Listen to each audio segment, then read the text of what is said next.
네, 반갑습니다, 여러분. 3차 시 창업 교육을 진행하도록 하겠습니다.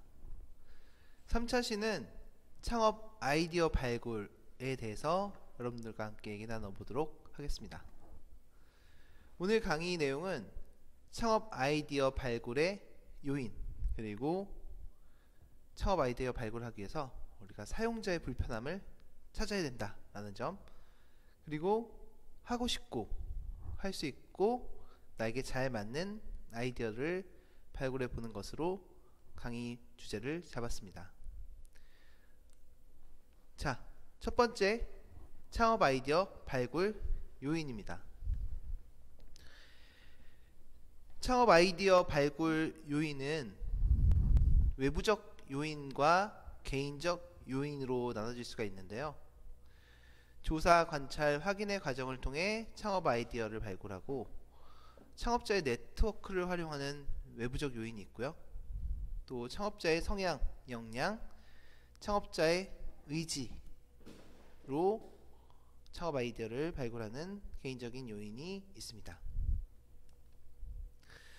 먼저 외부적인 요인을 살펴보도록 하겠습니다. 첫 번째로는 해외 시장 조사인데요.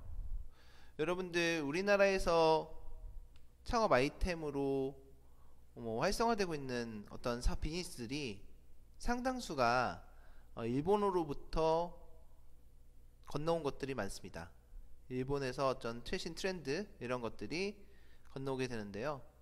과거에는 정보 전달이 인터넷을 활용한 정보 전달이 활성화되지 않았을 때, 그때는 지리적인 요인으로 인해서 일본에서 발생됐던 그 비즈니스 트렌드들이 부산부터 시작해서 서울로 올라온 경우가 많았습니다. 그 노래방 역시 마찬가지인데요. 노래방이 처음에 우리나라에 들어온 것이 1990년대 초반인데, 그때는 인터넷이 지금처럼 정보가 공유가 활발하지 않았기 때문에 그 노래방도 부산부터 시작해서 서울로 점차적으로 이제 확산이 됐었죠. 그래서 좋은 아이디어나 이런 것들을 또 수입해서 가져오는 경우가 있는데요. 예를 들어서 그 외국에 나가보신 경험이 있는 분들은 경험해 보셨겠지만, 외국에서 이거 되게 좋은데 이거 한국에 가면은 되게 잘 될 것 같아 라고, 이런 프랜차이즈를 가셨든지 어떤 비즈니스를 보셨을 때 그런 경험을 하신 분들이 많을 것 같아요. 저 역시 미국에 있었을 때 가장 인상적이었던 게 그 크리스피 크리미 도넛이라는 그런 프랜차이즈였는데, 너무나 맛있고 또 갓 구워서 신선하고 또 무엇보다 가격이 굉장히 저렴해서 이런 도넛이 있으면은 한국에 가서 한국에서도 잘 되겠다, 이걸 한국에 가서 좀 해보고 싶다, 이런 생각을 했었거든요. 그런데 결국 지금은 한국에 들어와 있죠. 그래서 대부분 그런 프랜차이즈 아이템들은 누가 가지고 들어올까요? 대부분 그 대기업 2세, 유학을 간 대기업 2세들이나 재벌 2세들이 가지고 들어온다고 합니다. 왜냐하면은 그런 프랜차이즈 아이템들은 초기 투자 비용이 많이 들기 때문이죠. 그래서 해외를 많이 다녀보시면서 그런 좋은 아이디어가 있다면은 어떻게 한국에 맞게 커스터마이징해서 비즈니스를 진행할 수 있을지 고민해보는 것도 좋을 것 같고요. 해외에 나가서 좋은 아이템을 발굴했을 때 수입을 해서 한국에 팔아보면 어떨까라고 해보는 경우도 좋을 것 같아요. 요새는 많은 직장인들이 투잡으로 알리바바에서 물건을 구매해서 네이버 스토어팜에다 올려서 파는 경우들이 있는데, 그런 것도 해외 시장의 조사를 통해서 어떤 창업 아이디어를 발굴한 사례라고 할 수 있습니다. 두 번째, 인구 통계, 생활 방식 습관 조사와 시장의 문제점과 니즈 확인. 세 번째는 좀 이따 설명드리도록 하고요. 새로운 유행 및 트렌드 확인에서는 사업 아이템들 중에 상당수가 유행 아이템과 유망 아이템으로 나눠집니다. 유행 아이템은 반짝하는 거고, 유망 아이템은 지속적으로 성장하는 것이죠. 그래서 특히 마스크 같이 올해 초에 마스크 대란이 일어났을 때 많은 마스크 제조 공장들이 설립이 됐었어요. 근데 지금은 거의 다 매물로 내놨다고 합니다. 그러니까 공급이 수요를 초과해서 경쟁력이 떨어진 거겠죠. 그래서 이런 미리 사전에 그런 것들을 유행인지 유망인지 예측하고 준비해 보는 것도 중요할 것 같습니다. 마지막으로 네트워크에서 기회 포착인데요. 아까 말씀드렸듯이 네트워크, 내가 보유한 인적 네트워크 내지는 회사의 경험, 뭐 지인의 소개 이런 것들로 거기서 창업의 기회를 포착할 수도 있고요. 또 그런 네트워크에서 최신 정보를 습득해서 아 이게 된다더라 라고 했을 때 하는 경우도 있어요. 지금 제가 뭐 확실한 건 아니지만 전달받기로는 백종원이 내년도에 그 전통주 관련된 그 방송 컨텐츠를 제작한다고 해요. 그 소식을 접한 어떤 친구가 미리 전통주에 대해서 올해 사업을 준비해서 내년에 백종원이 그 컨텐츠가 이제 방송으로 나올 시점에 판매를 하면 어떻겠냐라고 저한테 얘기를 한 적이 있는데 그런 경우도 유사한 경우라고 할 수가 있겠죠. 최신 정보를 습득했으니까. 자, 외부적인 요인 그 다음에 시장의 문제점과 니즈 확인 부분인데요. 시장의 문제점과 니즈 확인. 여기서 가장 여러분들이 핵심적으로 생각해야 될 것은 세상에 완전히 새로운 것은 없다라는 거예요. 그래서 모든 제품들이 그 다음 제품을 위해서 항상 업그레이드가 돼서 또 세상에 또 출시되곤 하는데 그래서 아까 이게 말씀드렸던 그 창업자의 라이프 사이클도 첫 번째 제품에 성공을 했다고 해서 거기서 끝나는 게 아니고 업그레이드된 다음 제품을 또 준비해야 된다는 거죠. 여기서 보는 뭐 셀카봉도 이렇게 점점 기능과 뭐 여러 가지들이 추가돼서 새롭게 지금 출시되고 있지만 여러분들이 가장 쉽게 접할 수 있는 것은 바로 스마트폰이에요. 스마트폰은 계속 6개월마다 새로운 버전이 나오고 있죠. 기존 제품에 불만이 있다기보다 고객의 니즈를 지속적으로 반영해서 전 제품보다 더 업그레이드 제품을 만들어서 사람들이 전에 걸 버리고 새로운 걸 또 살 수 있게끔 사게끔 하는 그런 전략이기 때문에 여러분들도 첫 번째 아이템만 가지고 계속 진행하기 어려우니 그걸 위해서 R&D 같은 걸 통해서 다음 제품에 대한 고민을 항상 하셔야 되는 거죠. 특히 지금처럼 기술의 변화가 급속한 4차 산업혁명 시대에서는 그 제품의 생명 주기가 굉장히 짧아지고 있습니다. 그래서 이런 부분들도 여러분들이 계속 노력을 하셔야 될 것 같습니다. 다음으로는 인구 통계 생활 방식 및 습관 조사인데요. 소비자 행동을 관찰하면서 창업 아이디어를 발굴하는 경우입니다. 자, 어렸을 때는 이렇게 유모차가 앞만 보고 항상 앞만 정면을 보고 있는 유모차 형태였었는데 누군가 관찰을 해보니까는 유모차를 밀고 가다가 아이가 잘 있는지 이렇게 앞에 와서 살펴보고 자고 있는지 살펴보고 또 아이가 이쁘니까 보고 싶어서 또 한번 멈춰놓고 살펴보고 이런 행동들을 반복하는 것을 봤어요. 그래서 왜 저렇게 유모차를 세워놓고 봤다가 다시 돌아가고 이런 과정들을 계속 반복할까? 차라리 아이를 항상 볼 수 있게 대면 형태로 방향을 바꾸면 어떨까? 라는 생각으로 해서 유모차를 이렇게 대면형으로 바꿨고 요새는 많은 유모차들이 이렇게 대면형으로 바뀌어 있죠. 첫 번째 저렇게 왔다 갔다 하시면서 첫 번째 사진에서처럼 왔다 갔다 하시면서 보신 분들은 불편한지를 몰랐을 거예요. 그냥 뭐 당연한 거라고 생각했겠죠. 그만큼 사용자는 무엇이 불편한지 잘 모릅니다. 그래서 우리가 관찰을 통해서 무엇이 불편한지 파악하고 그 불편함을 해결해 주는 것이 중요할 것 같습니다. 자, 이렇게 사용자의 불편함, 사용자의 니즈는 왜 찾기 힘들까? 그림에서처럼 빙산의 일각이라고 하죠. 사용자의 니즈는 보이는 것은 일부분이고 나머지는 아래 숨어 있어요. 또한 이렇게 니즈가 있다고 하더라도 본인이 니즈인지를 잘 알지 못하는 경우가 많고 또 이게 불편하다고 해서 잘 표현하지도 않아요. 그래서 실제 사용자의 니즈 중에서 언어로 표현되는 것은 굉장히 일부입니다. 우리는 창업에서 가장 핵심은 결국 사용자의 니즈를 파악해서 그 니즈를 해결하기 위한 제품과 서비스를 제공하는 것이 창업 활동이라고 할 수 있는데요. 그럼 니즈를 확인해야 되는데 많은 창업가들은 사용자에게 직접 니즈를 물어보는 것을 꺼려서 사용자의 니즈를 온라인상에서 찾고 있습니다. 온라인에서 뭐 댓글도 보고 기사도 보고 하지만 온라인에 온라인상의 자료로는 사용자의 심리 파악이 어렵고 또 댓글은 가공된 정보가 많다는 거죠. 그래서 가장 중요한 것은 많은 수의 사용자를 직접 만나서 인터뷰를 통해 또한 설문조사를 통해 니즈를 파악하고 그 과정에서 문제 해결의 정답을 찾는 것입니다. 이렇게 고객을 대면하는 수요조사는 창업가의 가장 기본적인 덕목이기 때문에 여러분들이 더 이상 이런 활동들을 꺼리면은 안 되겠죠. 네. 그리고 이렇게 고객한테 니즈를 파악하기 위한 인터뷰를 했을 때 고객이 호의적인 구매 의사를 보일 수도 있지만 실제 구매 상황에서는 달라질 수도 있습니다. 아, 내가 나오면 살게 라고 했지만 막상 제품이 출시돼서 얼마예요? 그러면 그 가격에 사진 않을 건데 라고 얘기할 수 있다는 거죠. 그래서 이런 인터뷰 할 때 어느 정도의 비용을 지불할 의사가 있는지 그런 희망 가격을 파악해 보는 것도 중요할 것 같습니다.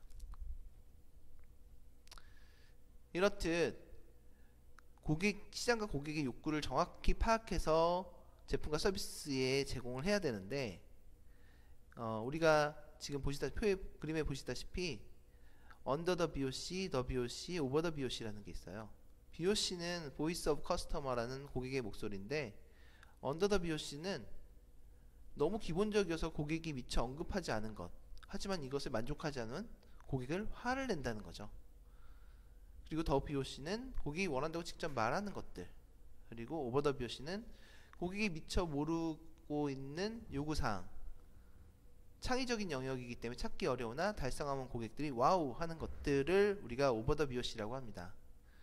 결국 우리가 추구해야 되는 것은 over the BOC의 아이템을 찾는 것을 추구해야겠죠. 예시를 보시면 더 BOC는 해외에 있는 가족과 저렴한 비용으로 영상통화를 하고 싶어 라는 게 고객이 원하는 것입니다. 그런데 under the BOC는 어디 영상통화는 자주 끊기고 통화비가 터무니없이 비싸 라고 불만을 얘기를 하죠. 그래서 페이스톡은 와이파이로 사용했더니 끊기지도 않고 통화비도 무료네. 물론 끊기기도 하죠. 네, 이런 정보를 고객이 몰랐다면은 이런 것은 over the BOC로 새로운 서비스를 제안할 수 있고 고객은 와우 할 수 있는 것이죠. 도대체 고객이 누구인지를 확인해야 된다는 건데요. 상당수의 창업자분들이 고객과 사용자를 혼동을 하는 경우가 굉장히 많아요. 또 어떤 제품이나 서비스든지 고객이 누구냐에 따라서 굉장히 많은 부분이 변합니다. 자, 첫 번째 그림처럼 기저귀죠. 하나는 애기용 기저귀고 하나는 치매 환자용, 노인용 기저귀입니다. 똑같이 기저귀 기능을 하지만 타겟 고객은 다르다는 거죠. 하지만 아이던 치매 환자던 이 사람들은 사용자죠. 사용자. 우리는 구매자에 집중을 해야 됩니다. 그래서 첫 번째 그림에서 보듯이 예쁘게 아기 그림 있고 귀여운 아기 그림이 있고 하니까 엄마가 사고 싶은 마음을 자극할 수 있는 저런 패키징을 한 거고요. 두 번째는 요양병원 같은 데서 구매를 한다면 기능적인 측면이 중요하기 때문에 저렇게 기능적인 측면을 강조한 패키지 디자인을 한 것이죠.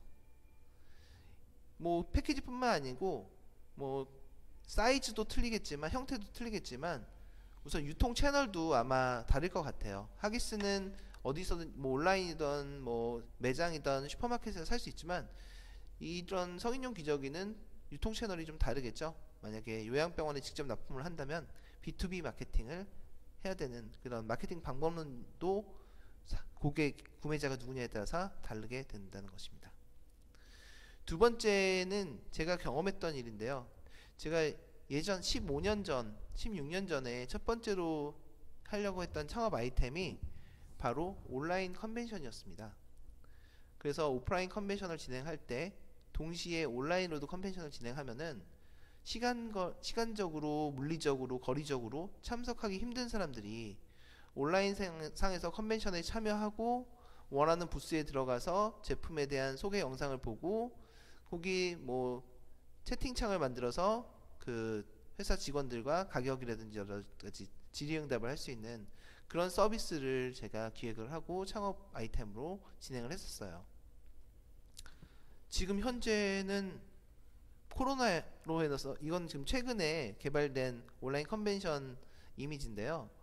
지금은 이제 언택트 시대, 코로나 시대 때문에 이런 것들이 시대의 환경에 따라서 많이 필요해졌기 때문에 이런 것들이 실제 사업화가 되고 있어요. 하지만 16년 전에 코로나가 없었던 시절, 그리고 이렇게 인터넷이 초고속으로 이렇게 활성화되지 않았고 영상 컨텐츠가 좀 약했던 그 시절에서는 제가 했던 것들이 어떻게 보면 굉장히 좀 도전이라고 볼 수가 있었겠죠. 근데 저는 프로토타입을 만들어서 이것을 컨벤션 주관사에 가지고 가서 제가 이렇게 저희 서비스를 활용하시면 오프라인에서의 컨벤션 하는 것과 플러스 알파의 효과가 나올 수 있을 것입니다 라고 가서 어필을 했어요. 그랬더니 그 주관사가 얘기했던 거는, 우리가 왜 이걸 해야 되냐, 만약에 이걸 했는데 다들 오프라인으로 사람들이 안 오고 온라인으로만 온다면은 여기 이렇게 돈 내고 참여한, 오프라인에 돈 내고 참여한 기업들이 우리한테 돈을 내겠냐 라고 답변을 들었어요. 그렇죠. 뭐 굳이 집에서도 볼 수 있는데 거기까지 멀게 가서 볼 필요가 없다고 생각할 수도 있겠죠. 하지만 상호 보완적이기도 해요. 그런데 어쨌든 주관사는 그렇게 얘기를 했었고, 여기서 제가 말씀드리려고 하는 핵심은, 이 온라인 컨벤션은 저는 사용자의 편의를 위해서 만들었던 거죠. 컨벤션에 참가하는, 전시에 참가하는 사람들의 편의성을 위해서 만든 건데, 사실 우리한테 돈을 지불할 사람들은 그 사람들이 아니고 주관사였던 거죠. 결국 사용자의 편의성을 위한 만든 제품이 구매자에게는 필요 없는 것이 될 수도 있다 라는 점을 여러분들이 인식을 하셔야 됩니다. 그래서 고객과 사용자가 일치되는 경우도 굉장히 많은데, 고객과 구매자가, 구매자와 사용자가 일치가 되지 않는 경우도 종종 있으니 여러분들도 확실하게 우리 제품과 서비스의 구매자가 누구인지를 정확하게 파악하시고, 그 핵심 구매자들이 원하는 것, 그들이 필요한 것에 집중을 해야지 그 구매자가 우리 제품과 서비스를 이용할 수 있다는 것이죠. 자, 창업 아이디어 발굴의 개인적인 요인입니다. 아까 서두에 좀 말씀드렸듯이 창업의 동기가 될 수도 있고, 또 그것이 곧 최적의 사업 아이템이 될 수도 있는데, 우선 하고 싶은 일을 해야겠죠.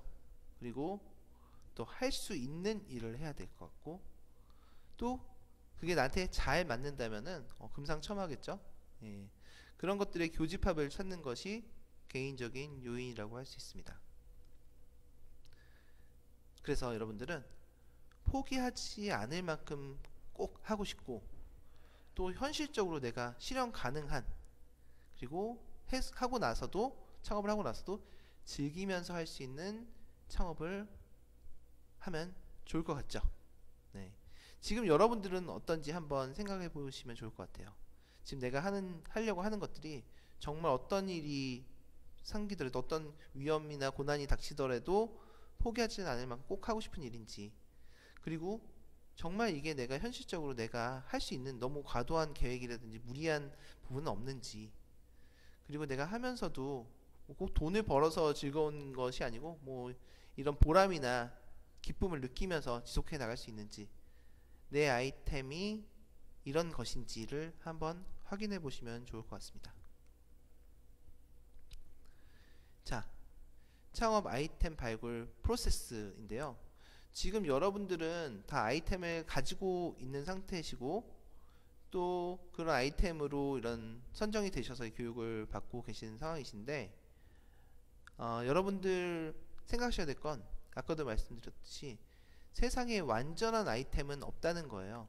그래서 자신이 갖고 있는 아이템은 끊임없이 발전하고 성장할 수 있기 때문에 여러분들은 그 아이템에 대해서 너무 편협하게, 내 아이템은 완벽해라는 생각보다는 좀 더 오픈 마인드로 어떻게 하면 내 아이템이 좀 더 발전될 수 있을까 라고 생각을 해보셔야 되는 거죠. 그래서 뭐 이거는 아이템이 없는 상태에서의 프로세스이긴 하지만, 여러분도 여러분들의 아이템에 대해서 이런 프로세스에 한번 적용해 보시면서 내 아이템에 대해서 좀 더 나은 해결 방안을 좀 고민해 보시면 좋을 것 같습니다. 자, 첫 번째 관심 분야 선정인데요. 뭐 여러 가지 아까 얘기했듯이 아이디어가 떠올랐었고, 뭐 아니면 내가 평소에 어떤 부분을 내가 취미든 어떤 상황, 어떤 다른 관심 분야가 있을 텐데, 그런 부분에서 관심 분야를 선정하고 카테고리를 좁히는 것입니다. 그 다음에 관심 분야가 가지고 있는 문제점을 검색하는데, 이것은 온라인으로 검색해도 충분히 검색이 가능하겠죠. 그리고 아까 말씀드렸듯이 내가 누구한테 팔 것인지 목표 고객을 확인해야 됩니다. 그러면서 주변의 잠재 고객에게, 주변 사람들에게 의견을 좀 수렴해보죠. 이게 필요하니? 뭐 이런 식으로 물어보고, 뭐가 불편하니? 이런 식으로. 그 다음에 기존의 해결 방법을 검색을 해봐야 돼요. 어떤 문제점이든 기존의 해결 방법이 다 있는데, 국내 사례만 검색하는 게 아니고 해외 사례도 같이 검색해서 다양한 해결 방법을 정리하는 게 좋습니다.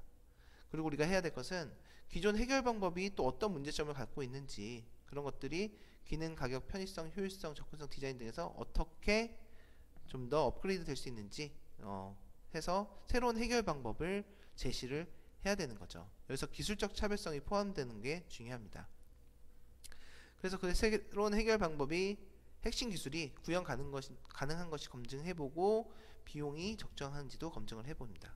그 다음엔 어느 정도 구체적인 아이디어를 가지고 전문가 또는 지인이 아닌 그냥 잠재 고객, 모르는 사람들 대상으로 시장 검증 및 고객의 인터뷰를 반영해서 피보팅을 하게 됩니다. 그리고 개인적인 또 적합해야 되니까 하고 싶고 할 수 있는 아이디어인지 검토하고 내가 보유한 자원을 활용할 수 있는지를 검토해야 되겠죠.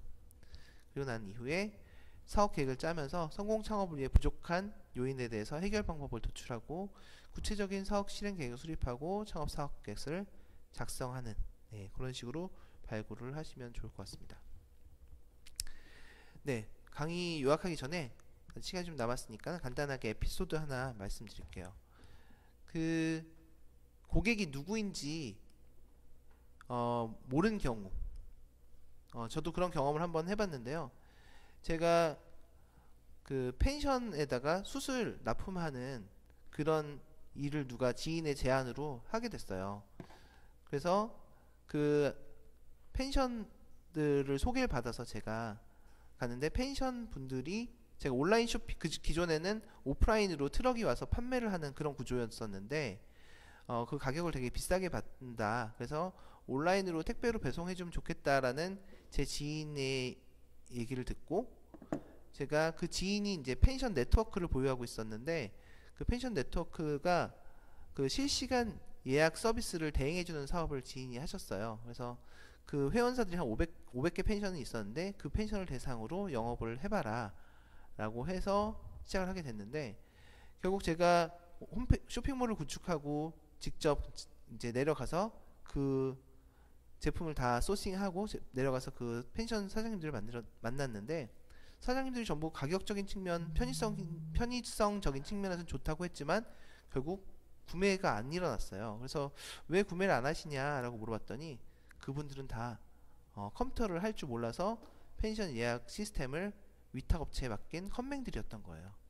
컴맹들을 대상으로 제가 온라인 쇼핑몰을 홍보를 했던 거죠. 그 이유는 결국 시장 조사를 사전에 잠재 고객을 미리 만나보지 않았기 때문에 그런 실수를 했었습니다. 그래서 굉장히 낙담하고 있었는데 그중 펜션 사장님 한 분이 이렇게 하지 말고 그냥 전화로 주문하면 어때? 라고 얘기를 해서 제가 시스템을 전화 주문으로 바꿨어요. 그분들에게 있어서는 전화 주문은 굉장히 편한 수단이었거든요.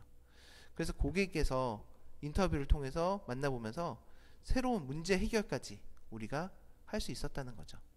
네, 그래서 여러분들도 고객을 만나는 것을 주저하지 말고 여러분들 아이템 발전을 위해서 고객을 만나서 인터뷰하는 것들에 대해서 많이 노력을 해보시면 좋을 것 같습니다.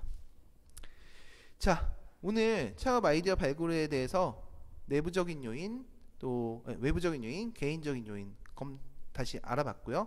고객의 숨은 니즈를 찾는 것이 얼마나 중요한지, 그래서 그런 니즈를 찾기 위해서 어떤 활동들을 해야 되는지를 얘기해봤습니다. 그래서 많은 사람들이 실제로 만나서 인터뷰하고 설문조사하는 것을 꺼려하는데, 많은 창업자들이 꺼려하는데 여러분들 그거를 꼭 극복하셔야 된다 라고 할 수 있습니다. 그래서 오늘 배운 내용으로 여러분들의 고객 잘 새로 타겟팅 하셔서 그 고객이 진짜 원하는 제품과 서비스로 성공 창업하시기 바라겠습니다. 자, 자, 3차시 강의는 여기서 마치도록 하겠습니다. 수고 많으셨습니다.